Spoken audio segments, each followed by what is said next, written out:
Hey guys, IBPৰ ফালৰ পৰা 4987টা পদ খালী হৈছে। এডুকেশ্যন কোৱালিফিকেশ্যন অকল চিম্পল 10 পাছ হ'লে হৈ যাব। ঠিক আছে, তোমালোকে যদি এপ্লাই কৰা নাই অতি সোনকালে এপ্লাইটো কৰি ল'বা।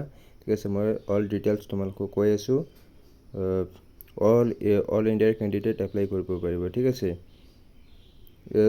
চিম্পল 10 পাছ। ঠিক আছে, তাৰপিছত এপ্লাই মোড অনলাইনত কৰিব লাগিব আৰু এপ্লিকেশ্যন ফি তোমালোকৰ 6,015 rupees দিব লাগিব। ঠিক আছে, তোমাৰ starting date apply starting date হৈছিল 26 জুলাই 2025 আৰু last date 17 August 2025। Last date 17 আগষ্টত তোমালোকৰ লাষ্ট ডেট। ঠিক আছে, তো তোমালোকে যদি এপ্লাইটো কৰা নাই অতি সোনকালে এপ্লাইটো কৰি ল'বা। ঠিক আছে, তো এক্সাম চেণ্টাৰ তোমালোকে দেখিবলৈ পাইছা ডিব্ৰুগড়, গুৱাহাটী, যোৰহাট, শিলচৰ এণ্ড তেজপুৰত তোমালোকৰ এক্সাম চেণ্টাৰ থাকিব। ঠিক আছে, আৰু ডমিচিয়েল থাকিব লাগিব তোমাৰ।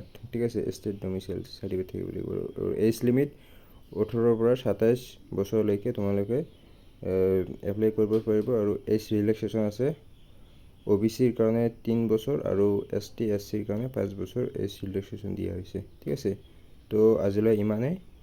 তো যদি ভিডিঅ'টো ভাল লাগিছে তোমালোকে লাইক, শ্বেয়াৰ এণ্ড ছাবস্ক্ৰাইব কৰিবা। ঠিক আছে, থেংক ইউ।